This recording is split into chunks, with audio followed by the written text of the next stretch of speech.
அயோத்தியா காண்டம் chapter 23. Raman இப்படி சொல்ல சொல்ல லக்ஷ்மணன் தான் அதற்கு சம்மதிக்கல அப்படிங்கறதுக்கு அடையாளமாக தலைய குனிஞ்சுண்டு நமது தமையன் தர்மத்தை அனுஷ்டிக்கிறதுல இப்படி உறுதியா இருக்காரே அப்படின்னு ஒரு பக்கம் சந்தோஷம் இருந்தாலும் மறுபக்கம் ராஜ்யத்தை விட்டு போறாரே அப்படிங்கிற துக்கமும் இருந்தது. அதனால அவர் எதையுமே வாயை திறந்து பேசவே இல்லை. அந்த எண்ணம் கூட அடுத்த நிமிஷத்துல மாறிடுத்து.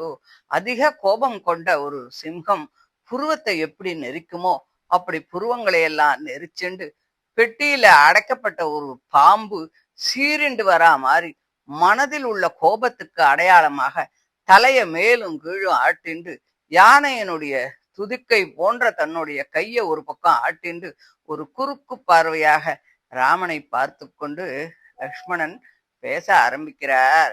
அப்பாவின் வார்த்தையை நிறைவேற்றாவிட்டால் தர்மத்திற்கு குறைவேறும். நான் தர்மத்தை அனுஷ்டிக்காவிட்டால் பிறரும் அதை கைவிடுவார்கள். பிதாவின் கட்டளையை நிறைவேற்றாதவன் நம்மை ரட்சிப்பானோ என்று ஜனங்கள் என்னிடத்தில் சந்தேகப்படுவார்கள் என்று காட்டிற்கு போவதிலே தாங்கள் இவ்வளவு பரபரப்புடன் இருப்பது எனக்கு புரியவில்லை. வீரியமில்லாதவர்களும் சித்த பிரமை உள்ளவர்களும் சத்தியர்களில் கீழ்ப்பட்டவர்களும் தான் சக்தியற்ற இந்த விதியை அனுசரித்து அதுக்கு கட்டுப்படுவா. நீங்கள் க்ஷத்திரிய சிரேஷ்டர், விதியை விலக்கும் சக்தி உடையவர், கலங்காத புத்தியை உடையவர். இப்படி இருக்கும்போது விதியை ஒருவராலும் வெல்ல முடியாது அப்படின்னு அந்த கையாலாகாத பதார்த்தத்தை மெச்சு பேசுவது சரியாகுமா? மனதில் பலமில்லாதவர்களுக்கு விதி என்பது பிழைப்புக்கு வழி என்று பிரகஸ்பதி சொல்லி இருக்கிறார். அதனால கையாலாகாதவர்களே விதியை அனுசரிக்க வேண்டும். புருஷ பிரயத்தனத்தை விதி வெல்ல முடியாது. அதை நாம் கொண்டாடலாமா? பிதாவின் வார்த்தையை நிறைவேற்றாவிட்டால் அதர்மம் நேரும் என்று நீங்கள் பயப்படுகிறீர்கள். தங்களுக்கு துரோகம் நினைத்த அந்த கைகேயி, தசரதர் ஆகியவர்களிடத்தில் உங்களுக்கு ஏன் சந்தேகம் வரவில்லை? அவர்கள் தர்மத்தை அனுஷ்டிக்கவில்லையா என்று கேட்டால் தர்மானுஷ்டானம் என்ற வேஷத்தினால் தங்களுடைய துர்குணங்களையும் கெட்ட நடத்தைகளையும் மறைத்து கொள்ளும் சாமர்த்தியம் உள்ள எத்தனையோ ஜனங்கள் இந்த உலகத்தில் இருக்கிறார்கள். தாங்கள் தர்மாத்மாவானதால் அவர்களிடத்தில் தங்களுக்கு சந்தேகம் வரவில்லை. அவர்களை தங்களைப் போலவே நினைக்கிறீர்கள். தங்களுடைய அபிஷேகத்தை தடுக்க அவர்கள் இப்படி யோசித்து நடத்துகிறார்கள்.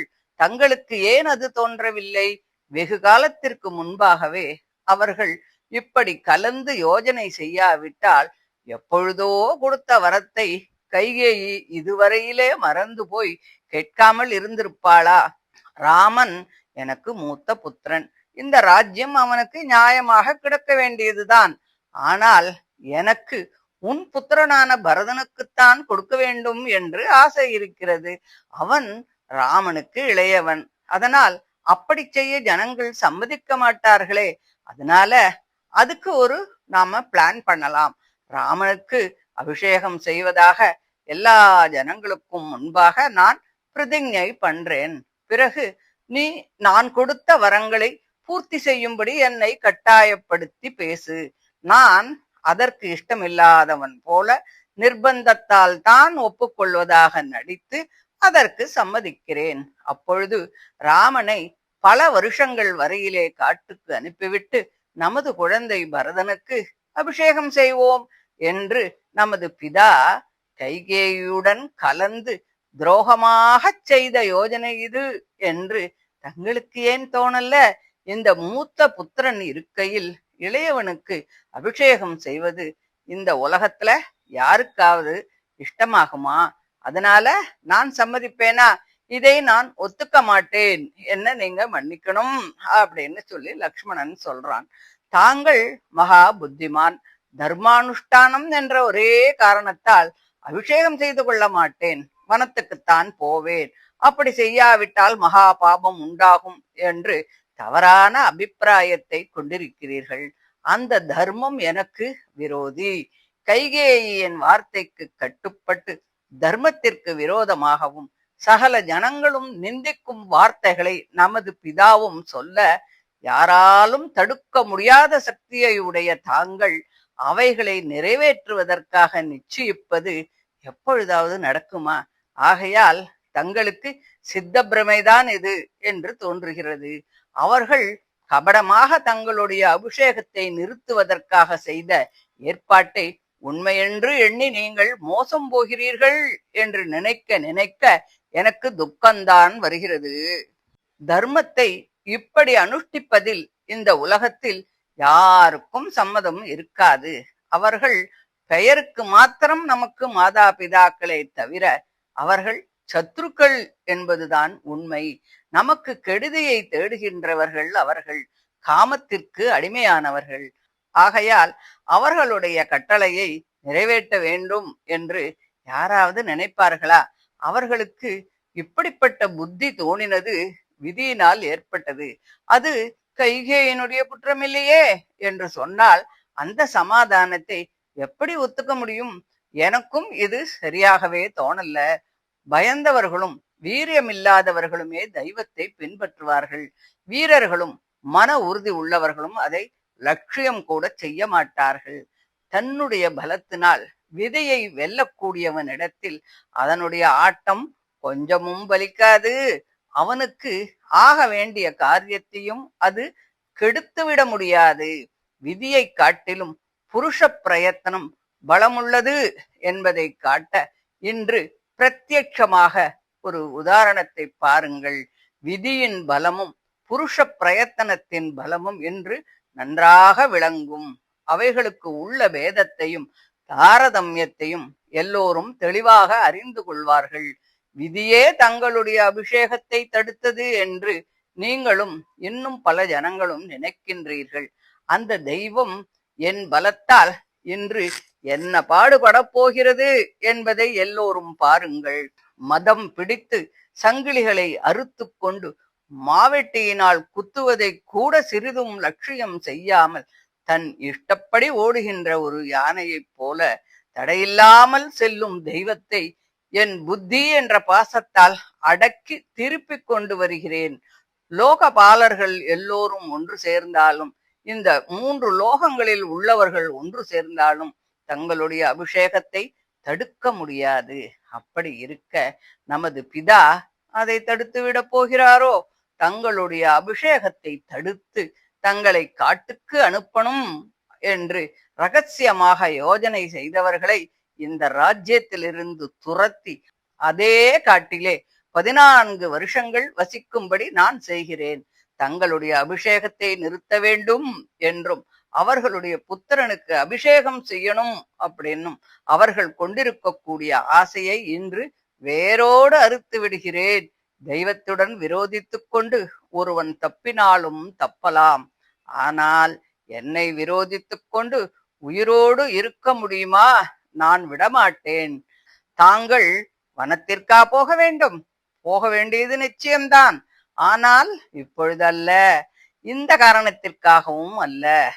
அப்போ எப்போது நமது முன்னோர்களான ராஜரிஷிகள் வெகுகாலம் வரையில் ராஜ்யத்தை ஆண்டு வயது சென்ற பிறகு வானப்பிரஸ்தாசிரமத்தை கைகொண்டு ராஜ்யத்தை தன் குழந்தைகளிடம் ஒப்படைத்துவிட்டு நமது குடிகளை உன் குழந்தைகள் போல் நீ பரிபாலிக்க வேண்டும் என்று சொல்லிவிட்டு வனத்திற்கு போய் தவம் செய்வதுதான் வழக்கம். அப்படித்தான் தாங்களும் பல 1000 வருஷங்கள் ராஜ்ய பரிபாலனம் செய்துவிட்டு பிறகு வனத்திற்கு போவீர்கள். அப்பொழுது தங்களுடைய புத்திரர்கள் ராஜ்யத்தை ஆழ்வார்கள். நமது பிதா ஸ்திரமான சித்தம் உள்ளவர் அல்ல. ராஜ்யம் அடிக்கடி மாறும் என்று தங்களுக்கு சந்தேகம் உண்டாகி தங்களுக்கு ராஜ்யம் வேண்டாம் என்றால் சமுத்திரத்தை அதன் கரை காப்பது போல நான் இந்த ராஜ்யத்தை காப்பாற்றுவேன். இப்படியே நான் பிரதிஜை செய்கிறேன். தவறினால் வீரர்கள் அடைய வேண்டிய சொர்க்கம் எனக்கு கிடைக்காமலே போகட்டும்.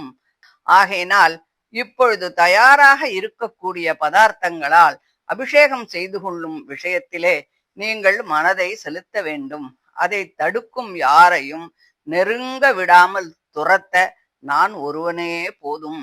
இந்த கைகள் வெறும் அழகிற்கா? என் வில்லும் இடுப்பிலே இருக்கக்கூடிய கத்தியும் என் அம்பரையில் நிறைந்திருக்கும் பானங்களும் வெறும் அலங்காரத்திற்கா அல்லது விளையாட்டிற்கா? இல்லை என்றால் அது பெருமைக்கோ? இந்த நான்கும் நமது சத்துருக்களை வேரோடு அறுக்கக்கூடிய சாதனங்கள் இல்லையா? எனக்கு சத்ரு என்று ஒருவன் ஏற்பட்டால் அவன் உயிரோடு இருக்க நான் விடமாட்டேன். அவன் வஜ்ராயுதத்தை தரித்த இந்திரனாக இருந்தாலும் சரி, மின்னலை போல் பிரகாசிக்கும் என் கத்தியினால் அவனுடைய பிராணனை நான் வாங்கி விடுவேன். இன்றைக்கு என் கையால் வெட்டப்பட்ட யானைகள், குதிரைகள், மனிதர்களுடைய கைகள், தலைகள் இவைகள் பூமியிலே விழுந்து அடர்ந்த காட்டைப் போல சஞ்சரிக்க முடியாமலே செய்துவிடும். என் கத்தியால் வெட்டி தள்ளப்பட்ட யானைகள் கொழுந்து விட்டெறியும் மலைகளைப் போலவும் மின்னல்களோடு கூடிய மேகங்களைப் போலவும் பூமியிலே விழும். நான் கையில் வில்லை எடுத்து யுத்தம் செய்ய நின்றால் இந்த லோகத்தில் உள்ள புருஷர்களுக்குள் எவனாவது தன்னை சூரன் என்றும் ஆண்பிள்ளை என்றும் சொல்லிக்கொள்ள துணிவானோ? எல்லோரும் ஸ்திரீகளைப் போல ஓடி ஒளிந்து கொள்வார்களே. ஒரே சமயத்தில் ஒரே யுத்த வீரனை பல பானங்களால் நான் அடித்து விடுவேன். ஒரே சமயத்தில் ஒரே பானத்தால் அல்ப வீரியம் உள்ள பல சத்துருக்களையும் அடித்து நொறுக்குவேன். இப்படி யானைகளையும் குதிரைகளையும் வீரர்களையும் மர்மஸ்தானங்களில் பானங்களால் துளைத்து எடுப்பேன்.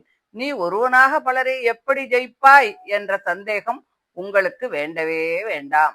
நான் உபதேசம் பெற்ற அஸ்திரங்களின் மகிமை இன்று வெளியாகும். நமது தந்தையின் அதிகாரத்தை அவரிடத்திலிருந்து பிடுங்கி எடுத்து தங்களுக்கு கொடுக்கப் போகிறேன்.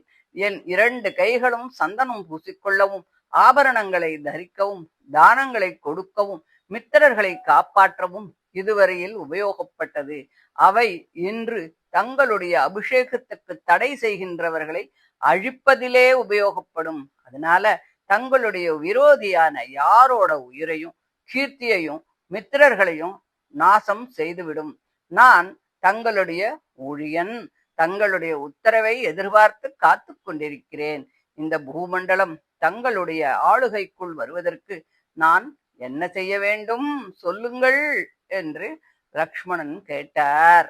ரகுகுல திலகனான ராமன் சொல்றார், லக்ஷ்மணா, நமது பெற்றோர்கள் பிழைத்திருக்கும் வரையிலே அவர்கள் கட்டளைப்படித்தான் நாம் நடக்க வேண்டும். அவர்கள் இறந்த பிறகு ஒவ்வொரு வருஷத்திலும் அதே திதியில் பல ஜனங்களுக்கு அன்னம் போட வேண்டும். கயா கஷேத்திரத்தில் அவர்களை உத்தேசித்து பிண்டம் போட வேண்டும். இந்த 3 காரியங்களையும் செய்வதால் ஒருவனுக்கு புத்திரன் என்ற பெயர் கிடைக்கிறது. ஸ்மிருதிகள் இதைத்தானே சொல்கிறது.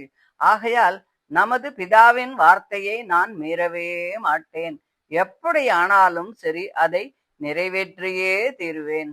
லோகத்தில் சாதுக்கள் அனுஷ்டிக்கும் மார்க்கமும் இதுதான் என்று முன்பு விஸ்தாரமாக உபதேசித்த தர்மத்தை மறுபடியும் ராமன் சுருக்கமாக எடுத்து சொல்லி லக்ஷ்மணனுடைய கண்ணீரை துடைத்து அவனை சமாதானம் பண்ணினார் அப்படின்னு சொல்லி இந்த 23வது அத்தியாயத்தை முடிக்கிறார்.